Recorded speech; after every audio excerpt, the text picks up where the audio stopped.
Hello friends, एक बार फिर से आप सभी लोगों का बहुत बहुत स्वागत है आपके अपने यूट्यूब चैनल सक्सेस एग्जाम 01 पर। फ्रेंड्स, आज का टॉपिक भारतीय संविधान के प्रधानमंत्री एवं मंत्रिपरिषद से संबंधित है और इस वीडियो में हम सबसे पहले थ्योरी लेक्चर को डिस्कस करेंगे। उसके बाद हम सभी इम्पोर्टेंट क्वेश्चन को भी डिस्कस करेंगे। तो आप वीडियो के अंत तक बने रहिए। तो चलिए वीडियो को स्टार्ट करते हैं। तो फ्रेंड्स, सबसे पहले हम आर्टिकल को डिस्कस करेंगे। मोस्टली आपको 4 आर्टिकल याद रखने हैं। पहला है आर्टिकल 74। यह क्या बताता है? यह राष्ट्रपति की सलाह के लिए एक मंत्रिपरिषद होगा जिसका प्रधान प्रधानमंत्री होगा। दूसरा है आर्टिकल 75। ये क्या बताता है? ये राष्ट्रपति प्रधानमंत्री की नियुक्ति करता है और प्रधानमंत्री की सलाह पर ही मंत्रिपरिषद की नियुक्ति करता है राष्ट्रपति। अगला आर्टिकल है 75(3). यह मंत्रिपरिषद सामूहिक रूप से लोकसभा के प्रति उत्तरदायी होता है और व्यक्तिगत रूप से राष्ट्रपति के प्रति उत्तरदायी होता है। आप 2 टर्म याद रखेंगे, सामूहिक रूप से और व्यक्तिगत रूप से।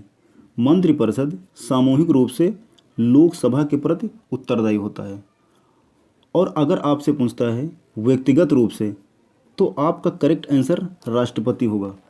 तो आप ये 2 टर्म याद रखेंगे, सामूहिक रूप से लोकसभा के प्रति उत्तरदायी होता है और व्यक्तिगत रूप से राष्ट्रपति के प्रति उत्तरदायी होता है।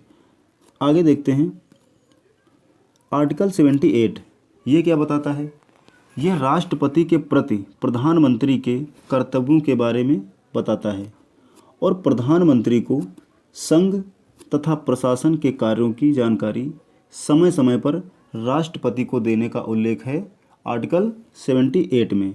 तो आप ये याद रखेंगे। आगे देखते हैं मंत्री बेसिकली 3 प्रकार के होते हैं: कैबिनेट मंत्री, राज्य मंत्री और उपमंत्री। कैबिनेट मंत्री जो केंद्र सरकार के महत्वपूर्ण मंत्रालय जैसे कि वित्त मंत्रालय, रक्षा मंत्रालय, शिक्षा मंत्रालय और गृह मंत्रालय आदि सभी मंत्रालयों को संभालने के लिए केंद्रीय मंत्रियों का गठन किया जाता है। बात करते हैं राज्य मंत्री की। यह कैबिनेट मंत्री को सलाह देने का कार्य करते हैं राज्य मंत्री। और बात करते हैं उपमंत्री की। यह केंद्रीय मंत्री और राज्य मंत्री दोनों को राजनीतिक संसदीय सहायता प्रदान करता है उपमंत्री। आगे देखते हैं मंत्रिपरिषद। ये क्या होता है? मंत्रिपरिषद के अंतर्गत प्रधानमंत्री, केंद्रीय मंत्री, राज्य मंत्री और उपमंत्री आते हैं जिसका अध्यक्ष प्रधानमंत्री होता है। अगला पॉइंट है प्रधानमंत्री एवं कैबिनेट मंत्री को मिलाकर मंत्रिमंडल का निर्माण होता है। तो आप ये दोनों याद रखेंगे। आगे देखते हैं कैबिनेट मंत्रियों में सबसे बड़ा कार्यकाल जगजीवन राम का रहा, जो कि लगभग 32 वर्ष तक केंद्रीय मंत्रिमंडल में रहे। अगला पॉइंट है सबसे लंबी अवधि तक एक ही विभाग का कार्यभार संभालने वाली केंद्रीय मंत्री राजकुमारी अमृत कौर थी। तो आप ये दोनों पॉइंट्स याद रखेंगे। आगे देखते हैं प्रधानमंत्री से संबंधित सभी महत्वपूर्ण पॉइंट्स। फ्रेंड्स, एग्जाम में अक्सर इन्हीं पॉइंट से क्वेश्चंस घुमा फिरा के पूछते रहते हैं। तो ये सारे पॉइंट्स आप ध्यानपूर्वक देखिए और समझिए। पहला पॉइंट है भारत के प्रथम प्रधानमंत्री। तो आप सभी लोगों को पता होगा जवाहरलाल नेहरू जी थे। अगला है प्रधानमंत्रियों में सबसे लंबा कार्यकाल।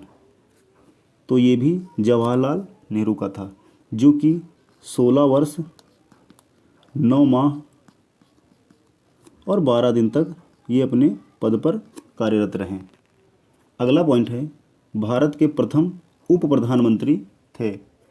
तो ये सरदार वल्लभ भाई पटेल थे और सरदार वल्लभ भाई पटेल भारत के प्रथम गृह मंत्री भी थे। तो आप ये दोनों याद रखेंगे। अगला पॉइंट है भारत के प्रधानमंत्री बनने की न्यूनतम आयु कितनी होती है? तो अगर ये लोकसभा से चुने जाते हैं तो इनकी न्यूनतम आयु 25 ईयर होगी या होनी चाहिए, और अगर ये राज्यसभा से चुने जाते हैं तो इनकी न्यूनतम आयु 30 ईयर होनी चाहिए। अगला पॉइंट है देश की पहली महिला प्रधानमंत्री। तो पहली महिला प्रधानमंत्री इंदिरा गांधी जी थीं। अगला पॉइंट है विश्वास मत प्राप्त करने में असफल होने वाले प्रथम प्रधानमंत्री विश्वनाथ प्रताप जी थे। आगे देखते हैं लोकसभा का सामना न करने वाले प्रधानमंत्री, तो ये चौधरी चरण सिंह थे। अगला पॉइंट है सबसे अधिक उम्र में बनने वाले प्रधानमंत्री मोरारजी देसाई थे, जो कि गैर कांग्रेसी थे और ये जनता पार्टी से थे। अगला पॉइंट है सबसे कम उम्र में प्रधानमंत्री बनने वाले, तो यह राजीव गांधी जी थे। अगला है सबसे छोटा कार्यकाल। तो सबसे छोटा कार्यकाल अटल बिहारी वाजपेयी जी का था, जो कि मात्र 13 दिन तक अपने पद पर कार्यरत रहे। आगे देखते हैं भारत में 3 प्रधानमंत्रियों की मृत्यु उनके कार्यकाल के दौरान हुई। पहला जवाहरलाल नेहरू, लाल बहादुर शास्त्री और इंदिरा गांधी। ये 3 प्रधानमंत्रियों की मृत्यु उनके कार्यकाल के दौरान हुई और लाल बहादुर शास्त्री की मृत्यु देश से बाहर हुई थी ताशकंद में। तो आप ये तीनों याद रखेंगे। अगला है तो फ्रेंड्स प्रधानमंत्री से और भी कुछ इंपॉर्टेंट फैक्ट जान लेते हैं नीति आयोग के बारे में, जो कि एग्जाम में अक्सर पूछते रहते हैं। और नीति आयोग से संबंधित हम एक सेपरेट वीडियो अलग से लेकर आएंगे, जो कि उसमें सारे पॉइंट्स आपकी क्लियर करेंगे। तो पहला पॉइंट से प्रधानमंत्री नीति आयोग का अध्यक्ष होता है। और नीति का फुल फॉर्म अक्सर एग्जाम में पूछते रहते हैं। तो इसका फुल फॉर्म होता है national institutions for transforming of India. अगर हिंदी में बात करें तो राष्ट्रीय भारत परिवर्तन संस्थान होता है और इसकी स्थापना 1 जनवरी 2015 को हुई थी और इसका मुख्यालय दिल्ली में है। नीति आयोग के प्रथम उपाध्यक्ष की अगर बात करें तो नीति आयोग के प्रथम उपाध्यक्ष अरविंद पनगड़िया थे। बात करें वर्तमान की तो वर्तमान में राजीव कुमार हैं। और बात करें इसके सीईओ की तो प्रेजेंट टाइम के अमिताभ कांत हैं इसके सीईओ नीति आयोग के। तो आप ये सारे पॉइंट्स याद रखेंगे। तो फ्रेंड्स अब इससे जितने भी संबंधित सभी इम्पोर्टेंट क्वेश्चंस बनते हैं वो हम आगे डिस्कस करते हैं। तो आप सारे क्वेश्चंस को ध्यानपूर्वक लगाइए। तो आपका पहला प्रश्न है प्रधानमंत्री की नियुक्ति कौन करता है? तो राइट आंसर हो जाएगा ऑप्शन सी राष्ट्रपति। प्रधानमंत्री की नियुक्ति राष्ट्रपति करता है। अगला प्रश्न है प्रधानमंत्री की नियुक्ति राष्ट्रपति करता है, यह किस अनुच्छेद में वर्णित है? तो राइट आंसर हो जाएगा ऑप्शन बी आर्टिकल 75 में। अगला प्रश्न है मंत्रिमंडल की बैठक की अध्यक्षता कौन करता है? तो राइट आंसर हो जाएगा ऑप्शन बी प्रधानमंत्री। मंत्रिमंडल की बैठक की अध्यक्षता प्रधानमंत्री करता है। तो इस क्वेश्चन का राइट आंसर ऑप्शन बी हो जाएगा। अगला प्रश्न है प्रधानमंत्री पद के लिए न्यूनतम आयु कितनी होनी चाहिए? तो राइट आंसर हो जाएगा ऑप्शन बी 25 वर्ष। लोकसभा से 25 वर्ष और राज्यसभा से 30 वर्ष न्यूनतम आयु होनी चाहिए प्रधानमंत्री जी की। तो इस क्वेश्चन का राइट आंसर ऑप्शन बी हो जाएगा। अगला प्रश्न है सामूहिक रूप से मंत्रिपरिषद किसके प्रति उत्तरदायी होता है? तो राइट आंसर हो जाएगा ऑप्शन बी लोकसभा। तो इस क्वेश्चन का राइट आंसर ऑप्शन बी हो जाएगा। अगला प्रश्न है मंत्रिपरिषद व्यक्तिगत रूप से किसके प्रति उत्तरदायी होता है? तो राइट आंसर हो जाएगा ऑप्शन डी राष्ट्रपति। मंत्रिपरिषद व्यक्तिगत रूप से राष्ट्रपति के प्रति उत्तरदायी होता है। तो इस क्वेश्चन का राइट आंसर ऑप्शन बी हो जाएगा।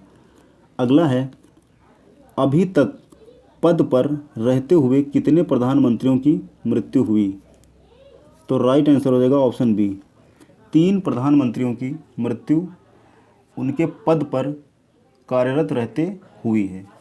तो इस क्वेश्चन का राइट आंसर ऑप्शन बी हो जाएगा। अगला है कोई व्यक्ति संसद के किसी भी सदन का सदस्य हुए बिना केंद्र में कितनी अवधि तक मंत्री रह सकता है?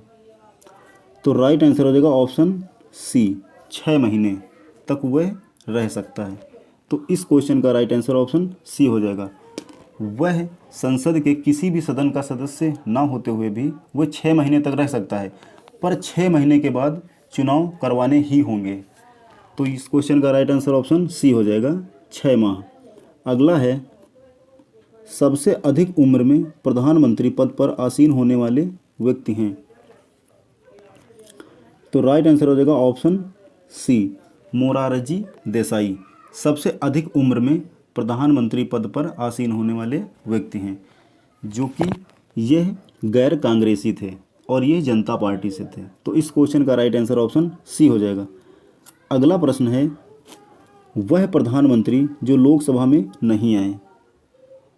तो राइट आंसर हो जाएगा ऑप्शन बी, चौधरी चरण सिंह वह प्रधानमंत्री हैं जो लोकसभा में नहीं आए। तो इस क्वेश्चन का राइट आंसर ऑप्शन बी हो जाएगा। अगला है, भारत के प्रथम उप प्रधानमंत्री थे। तो राइट आंसर हो जाएगा ऑप्शन बी, सरदार वल्लभ भाई पटेल भारत के प्रथम उप प्रधानमंत्री थे और ये भारत के प्रथम गृह मंत्री भी थे। तो इस क्वेश्चन का राइट आंसर ऑप्शन बी हो जाएगा। अगला है, संसदीय शासन प्रणाली सर्वप्रथम किस देश में विकसित हुई। तो राइट आंसर हो जाएगा ऑप्शन सी, ब्रिटेन संसदीय शासन प्रणाली सर्वप्रथम ब्रिटेन में विकसित हुई। तो इस क्वेश्चन का राइट आंसर ऑप्शन सी हो जाएगा। अगला है, भारत के प्रथम प्रधानमंत्री कौन थे। तो राइट आंसर हो जाएगा ऑप्शन बी, जवाहरलाल नेहरू भारत के प्रथम प्रधानमंत्री थे और ये 16 वर्ष 9 महीने 12 दिन तक अपने पद पर कार्यरत रहे थे और इनकी मृत्यु भी जो है इनके शासनकाल के दौरान ही हो गई थी। तो आप ये याद रखेंगे। तो इस क्वेश्चन का राइट आंसर ऑप्शन बी हो जाएगा। अगला है, भारत के प्रथम महिला प्रधानमंत्री कौन थी। तो राइट आंसर हो जाएगा ऑप्शन डी, इंदिरा गांधी भारत की प्रथम महिला प्रधानमंत्री थी। तो इस क्वेश्चन का राइट आंसर ऑप्शन डी हो जाएगा।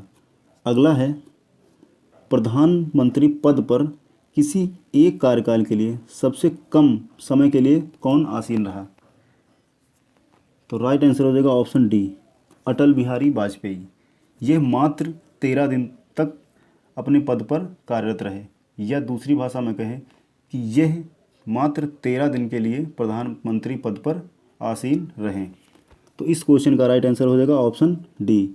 अगला है, प्रथम गैर कांग्रेसी प्रधानमंत्री कौन थे। राइट आंसर हो जाएगा ऑप्शन सी, मोरारजी देसाई प्रथम गैर कांग्रेसी प्रधानमंत्री थे जो कि जनता पार्टी से थे। तो इस क्वेश्चन का राइट आंसर ऑप्शन सी हो जाएगा। अगला है, नीति आयोग का अध्यक्ष कौन होता है। तो आप सभी लोगों को पता है, प्रधानमंत्री, जो कि प्रेजेंट टाइम के हैं नरेंद्र मोदी जी नीति आयोग के अध्यक्ष हैं। तो इस क्वेश्चन का राइट आंसर ऑप्शन सी हो जाएगा।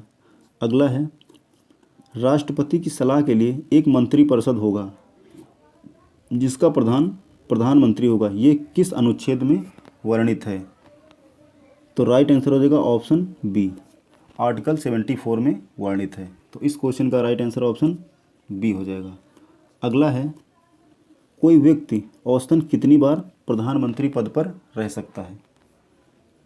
तो राइट आंसर हो जाएगा ऑप्शन डी, कोई सीमा नहीं। हमारे भारतीय संविधान में इसका कहीं पर भी उल्लेख नहीं है कि भारत का प्रधानमंत्री कितनी बार चुनाव लड़ सकता है, तो उसकी कोई भी सीमा निर्धारित नहीं की गई है। भारत का प्रधानमंत्री जितनी भी बार चाहे वह चुनाव लड़ सकता है। तो इसका राइट आंसर हो जाएगा डी, कोई सीमा नहीं है। अगला है, भारत के वर्तमान प्रधानमंत्री कौन हैं। तो राइट आंसर हो जाएगा ऑप्शन सी, नरेंद्र मोदी जी भारत के वर्तमान प्रधानमंत्री हैं और यह 17वीं लोकसभा चल रही है जिसके अध्यक्ष ओम बिरला हैं। तो आप ये याद रखेंगे। तो इस क्वेश्चन का राइट आंसर ऑप्शन सी हो जाएगा। तो फ्रेंड्स, ये था आज का महत्वपूर्ण टॉपिक और उससे संबंधित सारे इंपॉर्टेंट क्वेश्चंस। आई होप कि आप लोगों को पसंद आए होंगे। अगर फ्रेंड्स ये वीडियो आप लोगों को पसंद आया है तो प्लीज़ मेरे वीडियो को लाइक कमेंट शेयर ज़रूर करें और मेरे चैनल को सब्सक्राइब ज़रूर कर लीजिए। तो मिलते हैं नेक्स्ट वीडियो में। जय हिंद, जय भारत।